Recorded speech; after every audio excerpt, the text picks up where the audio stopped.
जय श्री राधे कृष्णा। आप सभी का हार्दिक स्वागत है और अभिनंदन है आपके अपने प्रिय YouTube चैनल में। मैं आपका मित्र, आपका भाई, आपके जीवन का मार्गदर्शक आज फिर से एक बेहद महत्वपूर्ण विषय लेकर आया हूँ।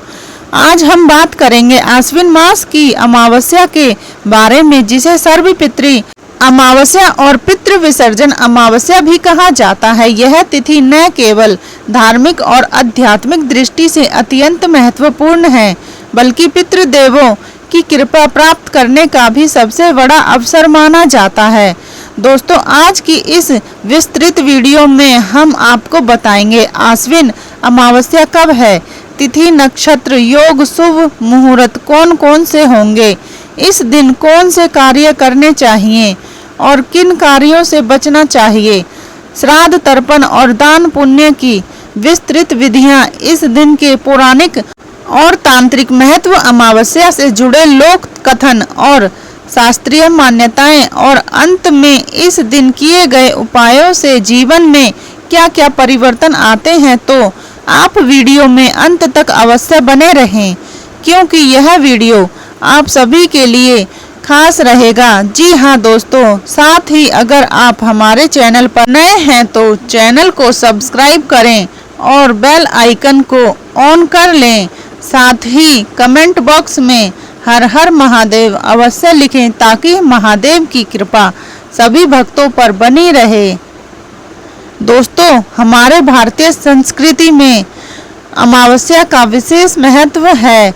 हर महीने अमावस्या आती है, लेकिन आश्विन मास की अमावस्या का स्थान सबसे अलग और सर्वोच्च है। इसे सर्वपितृ अमावस्या कहते हैं, क्योंकि श्राद्ध पक्ष या पितृपक्ष का समापन इसी दिन होता है और 15 दिनों तक पितृलोक से आए हुए हमारे पितर हमारे घरों में विराजमान रहते हैं। हम अपने अपने कुल परंपराओं और तिथि के अनुसार उनका श्राद्ध, तर्पण और दान करते हैं। लेकिन जो लोग किसी कारणवश अपने पितरों की तिथि नहीं जानते या किसी दिन श्राद्ध नहीं कर पाते, वे इस अंतिम दिन अमावस्या तिथि को श्राद्ध करके अपने पितरों को तृप्त कर सकते हैं। दोस्तों, शास्त्रों में स्पष्ट कहा गया है, अमावस्या तिथिया श्राद्धम करोति श्राद्धया युत सर्वपितृ गन्ना स तृप्ता सवस्त्रम तस्य पुत्र का। अर्थात अमावस्या के दिन श्रद्धा और भक्ति से श्राद्ध करने पर सभी पितर तृप्त होकर अपने वंशजों को आशीर्वाद प्रदान करते हैं।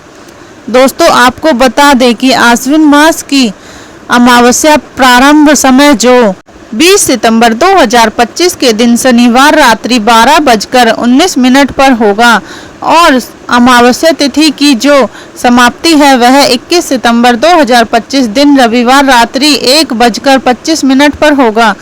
तो 21 सितंबर को गंगा स्नान, दान पुण्य का कार्य किया जाएगा, सर्वपितृ अमावस्या का कार्य किया जाएगा, पितृ विसर्जन का कार्य किया जाएगा। दोस्तों, 21 सितंबर को ब्रह्म मुहूर्त का समय सुबह 4:34 से सुबह 5:22 तक होगा और सूर्य उदय का समय सुबह 5:46। साथ ही सूर्यास्त शाम के 5:55 में होगा। राहु काल का समय शाम 4:24 से शाम 5:55 तक होगा। प्रातः काल पूजा का शुभ मुहूर्त सुबह 4:58 से सुबह 6:09 तक होगा। अभिजीत मुहूर्त समय सुबह 11:50 से दोपहर 12:38 तक होगा।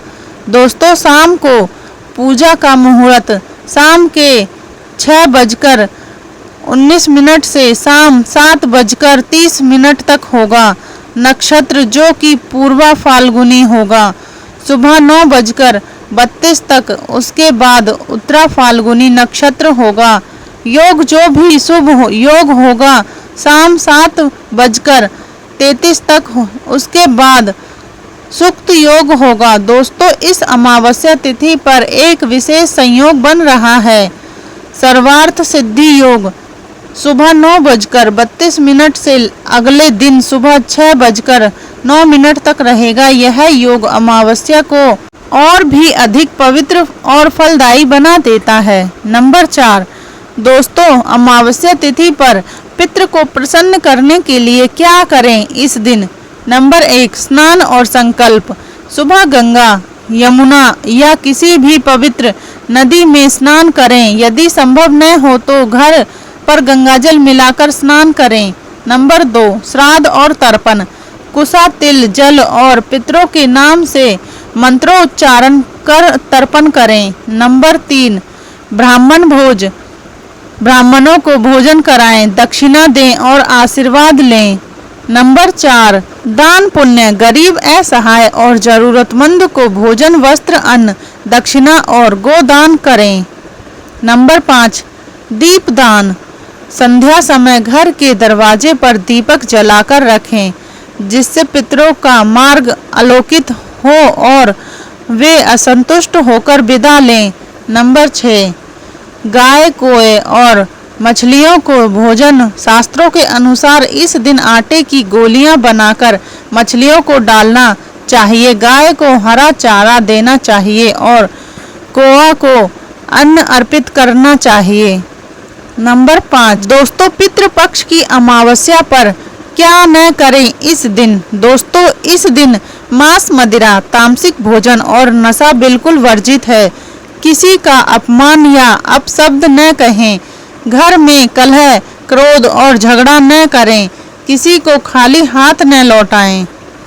पौराणिक ग्रंथों में वर्णित है कि महाभारत काल में भी पितृपक्ष का उल्लेख मिलता है।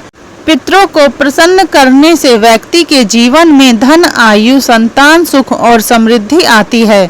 दोस्तों, ज्योतिष शास्त्र में कहा गया है कि जिनकी कुंडली में पितृ दोष होता है उन्हें इस दिन विशेष श्राद्ध और उपाय करने चाहिए। इससे न केवल दोष शांत होता है बल्कि परिवार में रुकी हुई प्रगति भी आगे बढ़ती है। जी हाँ दोस्तों, आश्विन अमावस्या केवल एक तिथि नहीं है, बल्कि यह हमारे जीवन का वह दिव्य अवसर है जब हम अपने पूर्वजों के ऋण से मुक्त होने का प्रयास करते हैं। इस दिन किया गया श्राद्ध, तर्पण और